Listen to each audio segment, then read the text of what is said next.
Prof, bicara soal delik pembiaran ini, Prof, sebenarnya sejauh mana makna dari pembiaran ini? Artinya ketika ada saksi juga di sana yang tidak termasuk di luar AG dan Shane tadi ya, Prof, kalau melihat kejadian itu, melihat penganiayaan dan diam saja begitu, ini artinya bisa terkena juga, Prof, pasal mengenai pembiaran tadi.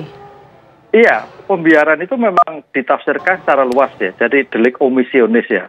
Jadi kalau dulu itu delik omisionis itu hanya pada kejahatan-kejahatan tertentu, artinya kejahatan-kejahatan korupsi, trafficking, illegal logging itu. Tapi perkembangan era sekarang, hukum itu berkembang progresif lagi. Sehingga apa yang dalam doktrin delik omisionis yang tadinya hanya untuk kejahatan-kejahatan tertentu, sekarang bisa diadopsi, dipakai. Tentang anak, kemarin tentang kasus FS dan sebagainya. Ini apa maksudnya? Adalah sebagai bentuk tanggung jawab sebagai warga negara. Apabila ada suatu kejahatan, wajib melaporkan. Wajib menginformasikan. Karena apa? Jangan sampai korban beracuan karena ketinggalan laporan. Itu. Karena sumber tindakan itu, kalau kita mengandalkan dalam konsep hukum acara itu bisa laporan, bisa pengaduan, bisa terhadap diketahuinya sendiri oleh penyidik dalam suatu TKP. Nah, peran laporan itu sangat menentukan sekali, Mbak. Baik. Karena itu delik aduan, bukan delik aduan. Jadi siapapun yang mau tahu wajib melaporkan. Stop kalau tidak menjadikan suatu yang bersangkutan delik tersendiri.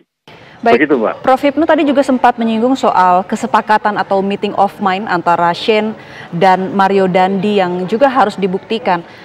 Ini apakah nantinya dibuktikan dalam rekonstruksi ini juga, Prof, atau nanti di tahap selanjutnya seperti interogasi? Dan bila memang direkonstruksi, seperti apa, Prof, pembuktiannya?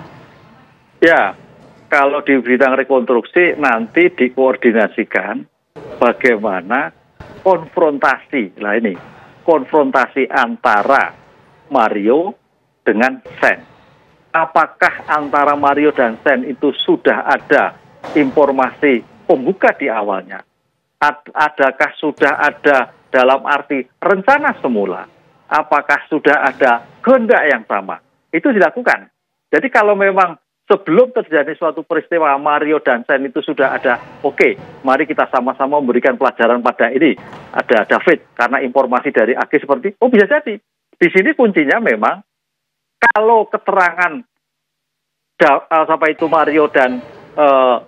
Mario dan Shane bisa dikonfrontasi, tapi juga bisa dilihat dari Mbak Anggia, digital forensiknya antara Mario dan Shane. Adakah komunikasi antara Mario dan Shane?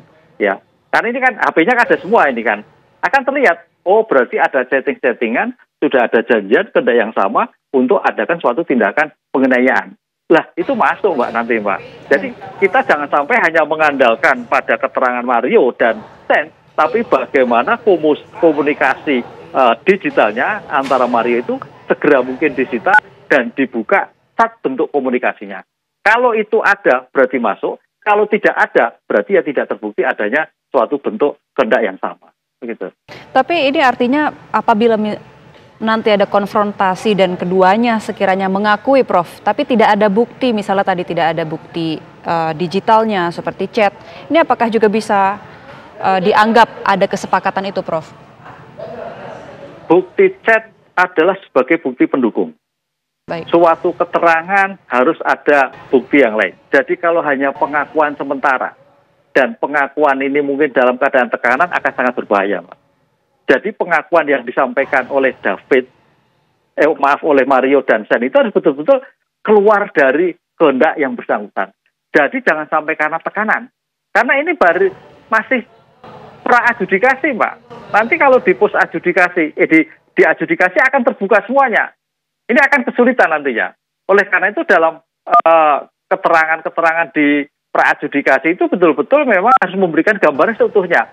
Jangan sampai terjadi rekayasa. Jangan sampai terjadi ada suatu dibuat-buat.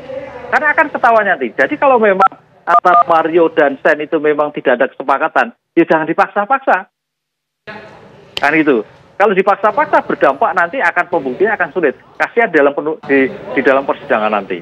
Bisa juga baru kenal atau kenal tapi memang ada komunikasi, tidak ada suatu kehendak yang sama. Nah, disinilah makanya ketika dia mengaku, Mbak, pengakuan, perlu adanya bukti dukung atas pengakuan yang bersangkutan. Apakah dari keterangan saksi, ataukah dari handphone dengan lihat digital forensiknya.